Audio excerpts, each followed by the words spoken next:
Good Monday morning, and this is the start obviously of Easter week, and so Our Lady has a word for us today to try to help us get the most out of Easter week. So here goes. I got this message last night. My child, how Jesus thirsts to be loved from the heart, in honesty, simplicity, and humility. It is possible to spend 10 hours in the church all day, every day, and to still be far from Jesus in your hearts, while it is also possible to spend 5 or 10 minutes in a simple heart-to-heart with Jesus and to be raised to the heights of heaven. My little ones, you must root out of your hearts everything that stops you from praying and from spending quality time with Jesus. This week is a very important week in the church, and yet if you don't pray with your hearts, you will be like the large crowd that attended Jesus' passion, not to love him, but to observe, some to jeer, and others to cast judgment. I desire, my children, for you to be with me this week and to be joined to my heart as I am to Jesus.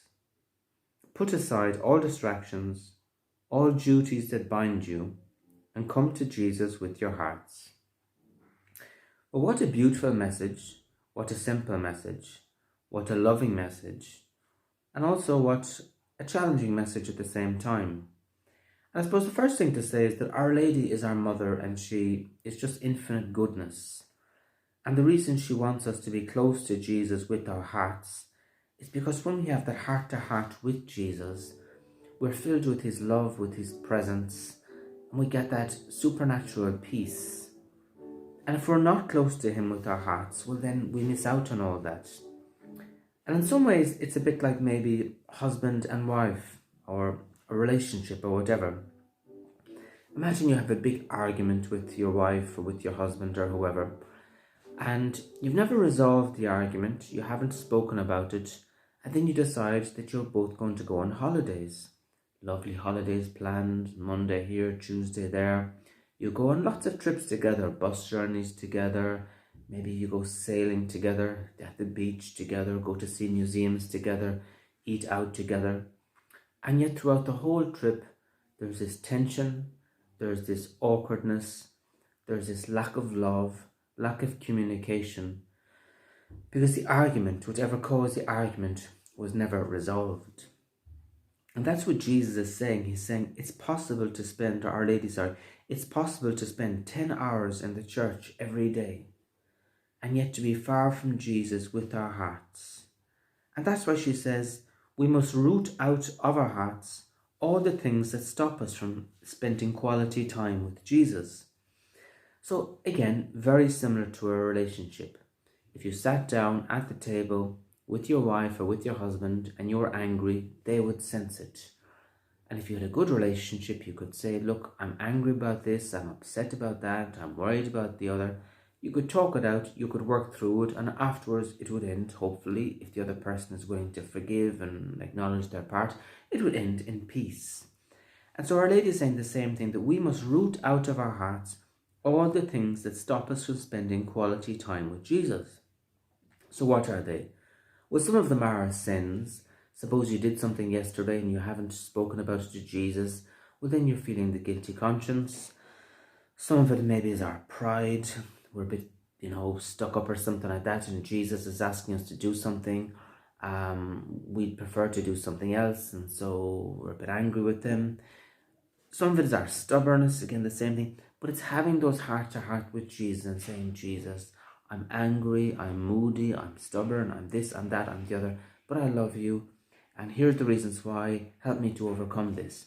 So it's pouring out our hearts and acknowledging the areas where our hearts are hard, saying, Jesus, I can see that I've got a hard heart in this area. Please help me, please soften it. I can see that my behaviour isn't good, but without your supernatural grace, I can't stop it. Okay? And so then she goes, this week is a very important week in the church, and yet if you don't pray with your hearts, you will be like the large crowd that attended the Passion, not to love Jesus, but to observe, to jeer, and even to cast judgment. So in other words, imagine at the Passion of Jesus, imagine when he was there, put up in front of Pontius Pilate and all these things, Imagine there was a crowd there. The high priests were even getting the crowd to say, crucify him, crucify him. So there was a big crowd there. I'm not sure how many people were actually present when he was actually being crucified up at the top of the hill, the mountain. But I'm sure there was a big crowd there too. And yet they weren't there to love Jesus. They weren't there to console him. They weren't there to pray with him. They were there probably some for curiosity, some out of hatred, some to mock, some were maybe just doing their job. And so Our Lady is saying that if we don't bring our hearts to Jesus, that we're going to be like that crowd. That the church on Good Friday, Holy Thursday, the church might be absolutely chock-a-block filled with people, massive crowd. But yet if we're not close to Jesus in our hearts, we could be just like that crowd that were there with Jesus as he's been crucified, and yet they were a million miles away from him.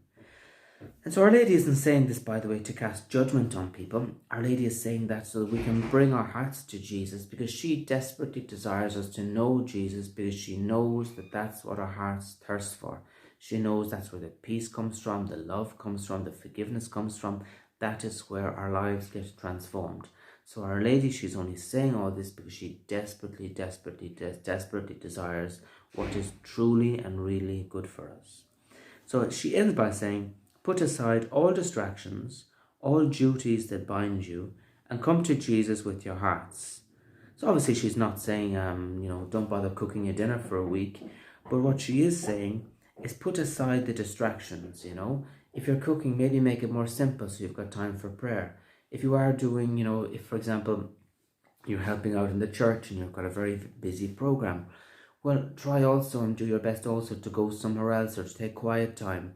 Sometimes, for example, if I'm serving, if I'm doing something in the church here, sometimes it's easier for me than if I go to a different church to go to Mass where I'm not doing anything, where I can just attend the Mass, be at the Mass, and where I can get filled up.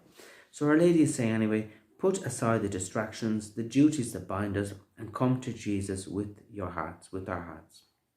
So on that note, let's put our hand in Our Lady's hand and ask Our Lady to guide us this week. Ask Our Lady especially to guide our hearts, that we don't get distracted. And if we do, ask her that she would prompt us, that we will come back to Jesus and we will come back to the simplicity of it all, and that we can be like Mary and John at the foot of the cross, loving Jesus, with Jesus, consoling Jesus, and helping other people, rather than being like the crowd that were there physically, but they were absent in heart. So on that note, have a holy week, have a beautiful week, and God bless.